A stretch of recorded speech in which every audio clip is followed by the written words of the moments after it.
Hi friend, good morning. Have a nice day. Mama or good morning சொல்லுங்க. Good morning, good morning. Hi சொல்லுங்க. Hi. Okay, morning tiffin and dosa நண்டு gravy. இன்னைக்கு Wednesday. அதனால தோசை இன்னைக்கு Wednesday எப்பவுமே non veg இருக்கும். Wednesday இன்னைக்கு தோசை நண்டு கிரேவி. Okay, thank you. வாங்க சாப்பிடலாம். மார்னிங் டிஃபன் உங்கள் வீட்டில் என்னன்னு சொல்லுங்கள். Okay, have a nice day. Subscribe பண்ணுங்கள், ஆல் கொடுங்க பெல்லு. இப்போதான் மோஸ்ட்லி வீடியோஸ் கிடைக்கும். ஷேர் பண்ணுங்கள், லைக் பண்ணுங்கள், கமெண்ட் பண்ணுங்கள். தேங்க்யூ. உங்களோட சப்ஸ்கிரைப்காக ரொம்ப ரொம்ப thanks, very very much.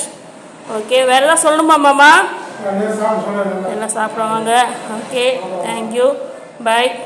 Okay, இதுதான் எங்கள் வீட்டில் எனக்கு தோசை நண்டு கிரேவி மார்னிங் டிஃபன். உங்கள் வீட்டில் எனக்கு என்ன டிஃபன் சொல்லுங்கள். உங்களுக்கு இந்த வீடியோ ரொம்ப பிடிக்கும் நினைக்கிறேன். உங்களுக்கு இந்த வாங்க சாப்பிட்லாம். இந்த வீடியோஸ் ரொம்ப பிடிக்கும். ஓகே, தேங்க்யூ, பாய். அம்மா பாய் பாய் சொல்லுமாம்மா. பாய் பாய் பாய் பாய். Okay, thank you.